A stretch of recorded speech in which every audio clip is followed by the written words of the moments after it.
कचरा संकलनामध्ये मुंबईत 3000 कोटींचा घोटाळा झाल्याचा आरोप केला जातोय।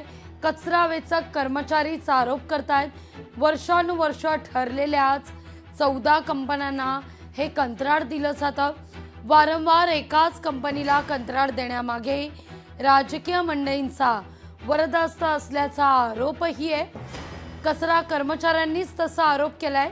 लोकशाही मराठीकडून सफाई कर्मचाऱ्यांच्या प्रश्नावर सातत्यानं हा मुद्दा उपस्थित करण्यात येतोय।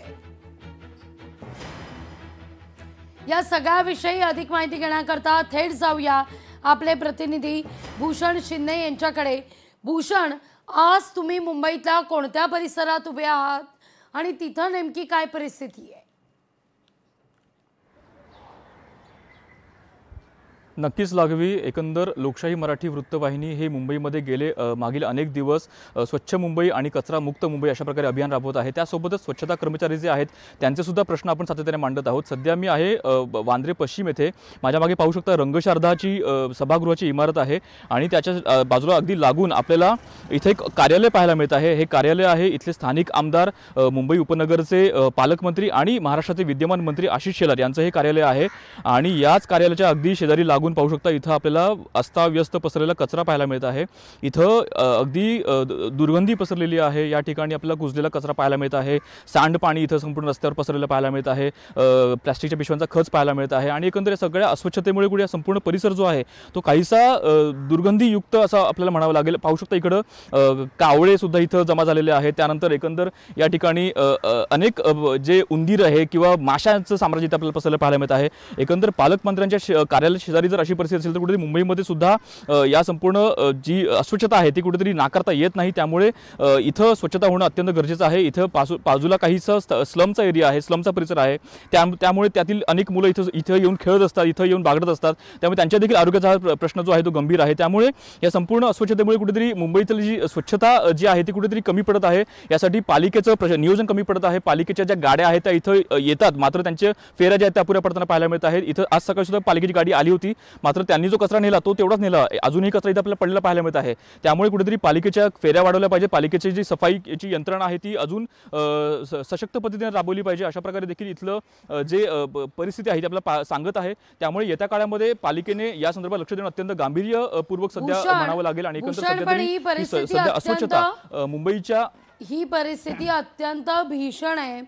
मुंबई उपनगराचे पालकमंत्री आहेत आशिष शेलार, त्यांच्याच कार्यालयासमोर जर ही परिस्थिती असेल तर इतर मुंबईतल्या परिस्थितीवर काय बोलायचं। खरं तर 3 वेळा कचऱ्याची गाडी येणं अपेक्षित आहे। सकाळी, दुपारी आणि संध्याकाळी रात्रीच्या दरम्यान ही गाडी येणं अपेक्षित आहे। पण एकदाच मात्र फेरी मारली जाते। 2 फेऱ्या या कागदावर दाखवल्या जातात असं सातत्यानं दिसत आलेलं आहे। तसा आरोपही होतोय। तीच परिस्थिती याला कारणीभूत आहे का? नक्कीच लागवी। सध्या ज्या कचरा गोळा करण्याच्या गाड्या आहेत त्या संपूर्ण गाड्या दुरावस्थेत गेलेल्या आहेत। अगदी भंगारात निघालेल्या गाड्या आहेत।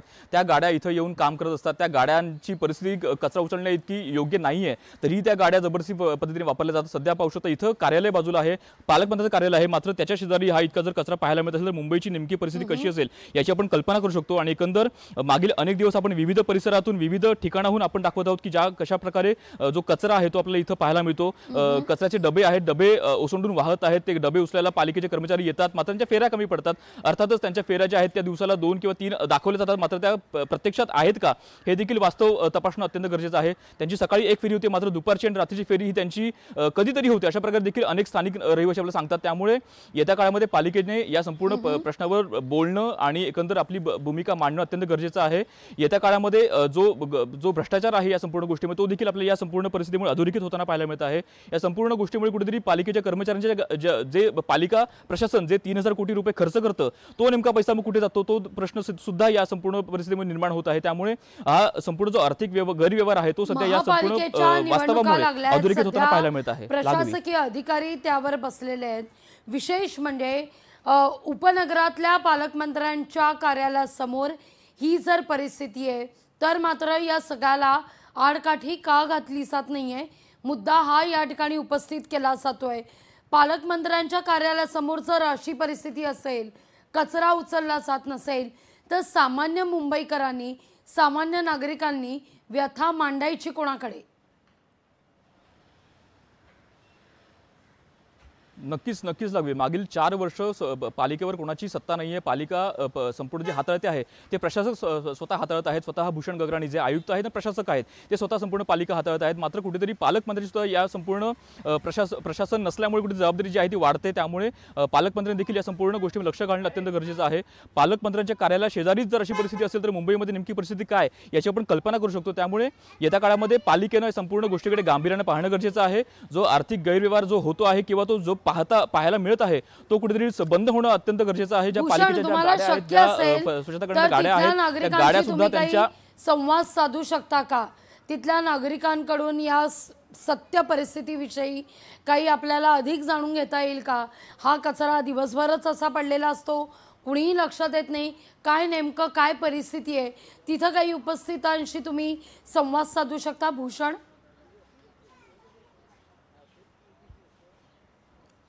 नक्कीच नक्कीच लागवी. तुम्हाला मी आधी हा संपूर्ण परिसर दाखवतो. इथं पाहू शकता हे कार्यालय आहे, रंगशारदाची इमारत आहे, त्याला लागून हे संपूर्ण कार्यालय आहे. बीजेपीचे भाजपचे आमदार, इथले मुंबई उपनगराचे पालकमंत्री आशिष शेलार यांचं हे कार्यालय आहे. इथं पाहू शकता बाजूला लागून एक भाजीची गाडी आहे, त्यानंतर बाजूला लागून हा संपूर्ण कचरा पसरलेला आहे.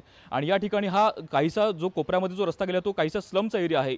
इथला जो क्राऊड आहे तो संपूर्ण स्लमचा असा क्राऊड आपल्याला इथं म्हणावा लागेल. आणि एकंदर या संपूर्ण परिसरामध्ये इथं कचरा टाकणारा सुद्धा हा स्लमचाच संपूर्ण जो नागरिक आहेत, इथले राहणारे जे लोक आहेत तेच इथं कचरा करतात. मात्र कुठेतरी कचरा उचलणारी जी यंत्रणा आहे ती आपल्याला कमी पडताना पाहायला मिळत आहे.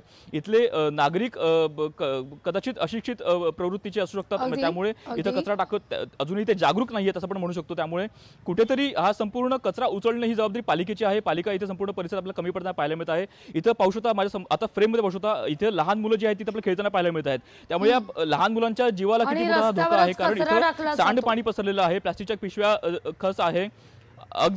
अगदी बरोबर. त्यामुळे इथं संपूर्ण रस्त्याच्या मधोमध हा सगळा कचरा पसरलेला आहे. त्यामुळे हा कचरा उचलणं, इथं स्वच्छता करणं हे अत्यंत गरजेचं आहे, अपरिहार्य आहे.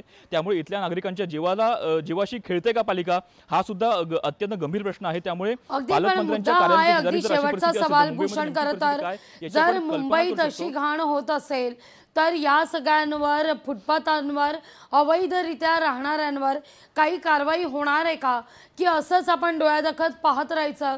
मुंबईची एकीकडे सफाई संदर्भात आरडाओरड करायची आणि दुसरीकडे मात्र मुंबई उपनगरातील पालकमंत्र्यांच्या या कार्यालयासमोरच ही सगळी परिस्थिती आहे. नक्कीच लागवी. आपण स्वतः मुंबईकर आहोत आणि एकंदर मुंबईकर आपण गेली अनेक वर्ष एक आश्वासन ऐकतो, ते म्हणजे मुंबईची शांघाई करणार.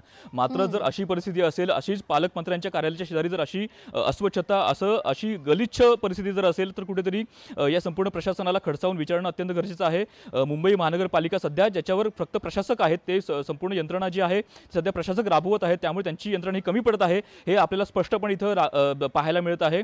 इथं पाहू शकता अनेक कोंबड्या, अगदी उंदरं, इथं माशांचं साम्राज्य पसरलेलं आहे. अशा प्रकारची गलिच्छ परिस्थिती असेल आणि त्यातून जर सामान्य नागरिकांना इथून वाट काढत जावं लागत असेल तर एक अत्यंत दुर्दैवी अशा प्रकारे आपल्याला म्हणावं लागेल. त्यामुळे येत्या काळामध्ये पालिका जी निवडणूक आहे त्या निवडणुकीत सुद्धा मतदारांनी सुद्धा याचा विचार केला पाहिजे आणि एकंदर या सगळ्या गोष्टीकडे मतदारांनी सुद्धा आता डोळे उघडे ठेवून पाहणं अत्यंत गरजेचं आहे.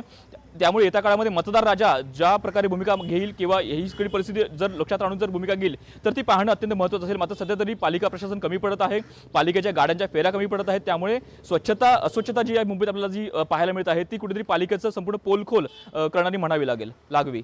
निश्चित. भूषण, तुर्तास धन्यवाद तुम्ही दिलेल्या एकूणच या सविस्तर माहिती करता. लोकशाही मराठी ऐका, पहा, जागरूक रहा.